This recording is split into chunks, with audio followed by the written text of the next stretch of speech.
PRP এবং তার ব্যবহার। সো পিআরপি নিয়ে অনেক প্রশ্ন আছে অনেক পেশেন্টের। তো পিআরপি জিনিসটা কি, এটা নিয়ে যদি প্রথমে আমি বলতে যাই, আজকে আমি একটু একাডেমিক কথাবার্তা বলবো, অনেকের জন্য একটু কঠিন হয়ে যায়, প্লিজ একটু আপনারা কোয়েশ্চেন করবেন, আনসার আমি একটু ইলাবোরেট করে দিব। সো প্লেটলেট জিনিসটা কি, প্লেটলেট কথাটা বা পিআরপি জিনিসটা কি? পিআরপি হচ্ছে প্লেটলেট রিচ প্লাজমা। সো আমাদের যে শরীর, প্রত্যেকটা মানুষের শরীরে প্রচুর পরিমাণে ব্লাড থাকে। এই ব্লাডের মধ্যে তিনটা মেইন কোষ থাকে, একটা হচ্ছে হোয়াইট ব্লাড সেল, একটা রেড ব্লাড সেল, এবং আরেকটি হচ্ছে পিআরপি যেটাকে আমরা তৈরি করি, সেটা হচ্ছে প্লেটলেট। তো এই প্লেটলেট সেলটাকে আমরা যেটা করি, পিআরপি ট্রিটমেন্ট যখন করি, প্লেটলেট রিচ বলার কারণ হচ্ছে আমরা পেশেন্টের নিজস্ব ব্লাড থেকে ব্লাড সংগ্রহ করে সেখান থেকে বিশেষ উপায়ে প্লেটলেট শুধুমাত্র এটাকে আলাদা করে এটাকে হাইলি কনসেন্ট্রেট করে আমরা পেশেন্টের যে কোনো ইনজোর জায়গায় আমরা ইনজেক্ট করি। তো এই জন্য এটা প্লেটলেট রিচ প্লাজমা। প্লাজমা হচ্ছে রক্তের দুটো ভাগ থাকে, একটা হচ্ছে সেল আর একটা হচ্ছে প্লাজমা। তো যেহেতু ওখানে সেলস গুলো রেড ব্লাড সেল এবং হোয়াইট ব্লাড সেল থাকে না, শুধু প্লাজমাটা নেই এবং শুধু প্লেটলেটটা নেই, সেজন্য এটা নামকরণ করা হয়েছে পিআরপি বা platelet rich plasma. So platelet rich plasma এটা একটু কঠিন নাম শোনাতে হয়, এই জন্য এটাকে শর্ট করে আমরা পিআরপি বলি। সো এই পিআরপি ট্রিটমেন্টের অনেক ধরনের ইন্ডিকেশন আছে, অনেক কাজে এটা ব্যবহার করা যায়। তার মধ্যে অন্যতম আমি পার্সোনালি যে কাজে ব্যবহার করি সেটা হচ্ছে জয়েন্ট পেইন এবং পুরুষদের এবং মহিলাদের সেক্সুয়াল ডিসফাংশন। সো প্রথমে বলে নেই যে প্লেটলেট এই যে প্রসেসটা, এটা একটা ইনজেক্টেবল প্রসেস এবং এটার কোনো সাইড ইফেক্ট নেই। সো আমি এখন যেখান থেকে কথা বলছি, খুব রিসেন্টলি জন হপকিন্সের থ্রুতে হেলথ যে ম্যাগাজিন, সেই ম্যাগাজিনে আমরা প্লেটলেট রিচ প্লাজমা ইনজেকশন সম্পর্কে অনেক কিছু লেখা আছে, সেখান থেকে কিছু সোজা ভাষায় আপনাদের বোঝানোর চেষ্টা করছি। আপনারা চাইলে ইভেন আপনারা গুগলে সার্চ করে এটা পেয়ে যাবেন, because it's a very recent publication.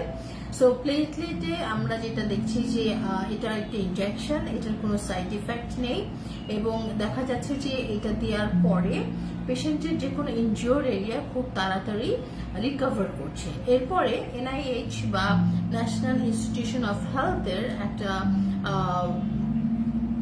Publication থেকে রেফারেল নিয়ে আমি আপনাদের বলছি যে কেন আসলে এটা হিল করছে আপনার যে কোনো ইনজিওর জায়গায় ইনজেক্ট করলে।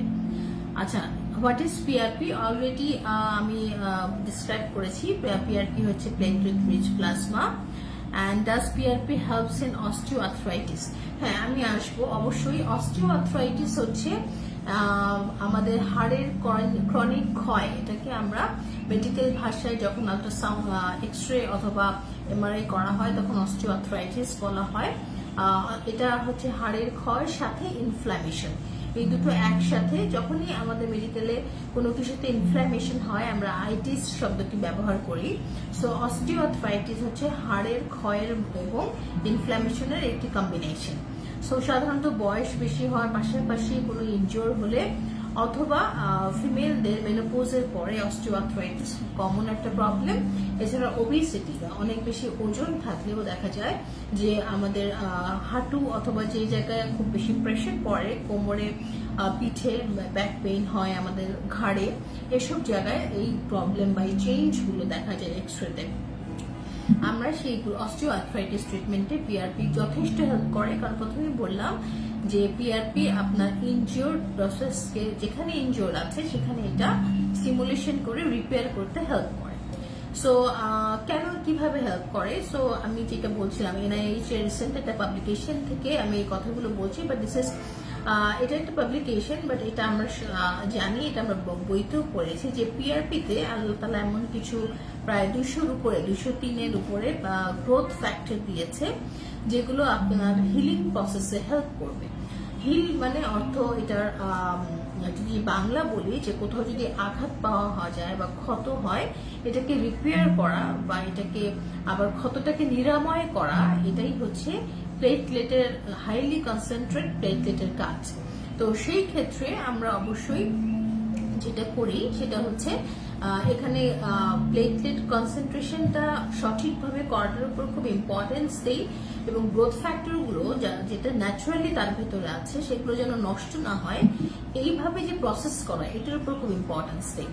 কি কি গ্রোথ ফ্যাক্টর আছে বললাম, 203-এর উপর গ্রোথ ফ্যাক্টর। সবগুলো গ্রোথ ফ্যাক্টর এই মুহূর্তে বলা সম্ভব নয়। লাইফে খুব ইম্পর্টেন্ট একটা আমি বলতে পারি যে ভাস্কুলার এন্ডোথেলিয়াল গ্রোথ ফ্যাক্টর, যেটা এর অর্থ হচ্ছে যে আমাদের যে রক্তনালী আছে এগুলোকে ভেসেলস বলে, এর মাধ্যমে রক্ত প্রবাহিত হয়, এই সিস্টেমটাকে ভাস্কুলারাইজেশন বলে। সো এই যে রক্ত সঞ্চালন বৃদ্ধি করা, এটার জন্য যে স্টিমুলেশন বা গ্রোথ ফ্যাক্টর দরকার, এটা পিআরপিতে আছে। এরপর যদি বলি যে প্লেটলেট ডিরাইভড গ্রোথ ফ্যাক্টর, এটা হচ্ছে আরো বেশি প্লেটলেট, ম্যাক্রোফেজ বা এই ধরনের ইনফ্ল্যামেশন রিলিজ করার জন্য যে জিনিস সেলস ফাংশন ইমপ্রুভ করা দরকার, তার মধ্যে one of them is macrophage. তো ম্যাক্রোফেজ অ্যাক্টিভেশন করে, এতে ইনফ্ল্যামেশন রিলিফ হয়, পেইন রিলিফ হয়।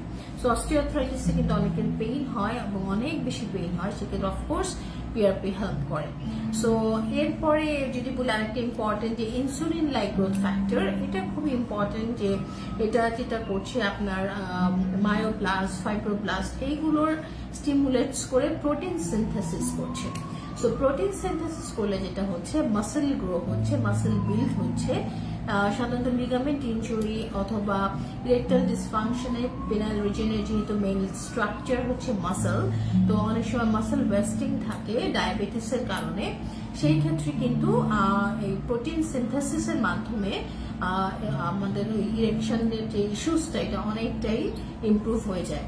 আবার যে বললাম vascular endothelial growth factor, so এটা রক্ত সঞ্চালন বৃদ্ধি করছে এবং একই সাথে মাসলকে বিল্ড আপ করছে।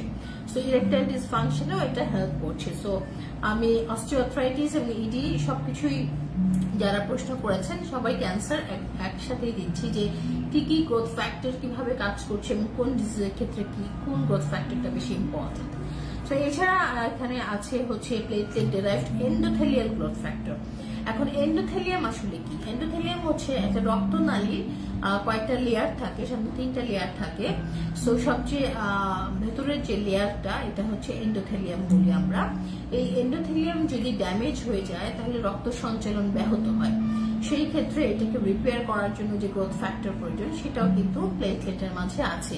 এই জন্যই হাইলি কনসেন্ট্রেটেড প্লেটলেট খুবই উপকারী রক্ত সঞ্চালন বৃদ্ধির জন্য। সো অস্টিওআর্থ্রাইটিসের ক্ষেত্রেও দেখা যায় হাড়ের ক্ষয় হচ্ছে, ইনফ্ল্যামেশন হচ্ছে, রক্ত সঞ্চালন খারাপ হচ্ছে।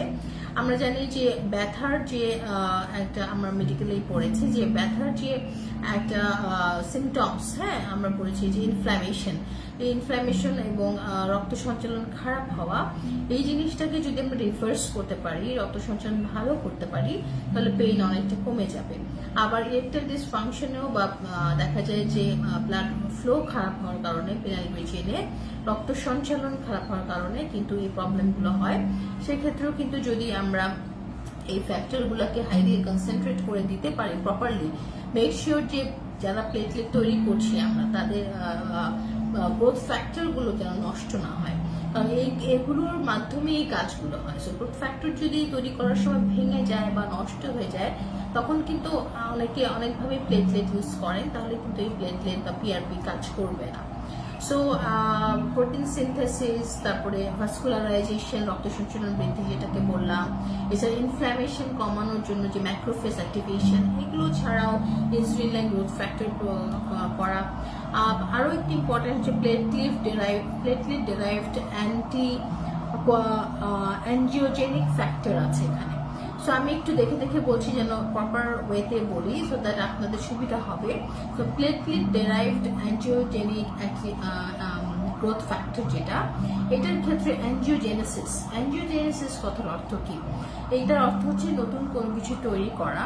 তার মধ্যে অ্যাঞ্জিওজেনেসিস স্পেশালি আমরা রক্তনালী যেখানে ড্যামেজ হয়ে যাচ্ছে নতুন করে রক্তনালী তৈরি করে, এই প্রসেসটাকে বা রক্ত সঞ্চালন বৃদ্ধি করে, এই যে প্রসেসটা, এই মেডিকেল ভাষায় এটাকে অ্যাঞ্জিওজেনেসিস বলে। তো প্লেটলেটে ডিরাইভড অ্যাঞ্জিওজেনেসিস গ্রোথ ফ্যাক্টর এখানে আছে। সো এটা সেই হিসাবে রক্ত সঞ্চালন বৃদ্ধি করে। তো মেইনলি আসলে যদি আমি বলি যে 203টা গ্রোথ ফ্যাক্টরের মধ্যে খুব ইম্পর্টেন্ট আমি 4টা বা 5টা ফ্যাক্টর বললাম। প্রত্যেকের কাজ কিন্তু মোটামুটি একই, সেটা হচ্ছে রক্ত সঞ্চালন বৃদ্ধি, রক্তনালীকে রিপেয়ার করা, রক্তনালীর ভেতরে যে সেলটা আছে ওটা ড্যামেজ হয়ে গেলে ওটাকে রিপেয়ার করা, প্রোটিন সিনথেসিস করা, অ্যান্ড দেন আপনার ইনফ্ল্যামেশন কমানোর জন্য, বিশেষ করে অস্টিওআর্থ্রাইটিস বা পেইনের ক্ষেত্রে ইনফ্ল্যামেশন কমানোর জন্য আপনার যে ম্যাক্রোফেজ অ্যাক্টিভেশন বা যে জিনিসগুলো অ্যাক্টিভেশন দরকার হয় এই জিনিসগুলো অ্যাক্টিভেট করা, এগুলো কিন্তু মেইন কাজ। তো ছোট ছোট যত গ্রোথ ফ্যাক্টর আছে, যত ইম্পর্টেন্ট গ্রোথ ফ্যাক্টর আছে, সবকিছুরই কাজ একটাই, যে রক্ত সঞ্চালন বৃদ্ধি করছে এবং ইনফ্ল্যামেশন কমাচ্ছে। এবং সেক্ষেত্রে এটা অস্টিওআর্থ্রাইটিস অথবা হাড়ের যে কোনো ক্ষয় অথবা ইরেকটাইল ডিসফাংশন, প্রিম্যাচুর ইজাকুলেশনের প্লেটলেট অনেক ভালো একটি রেজাল্ট দেয়।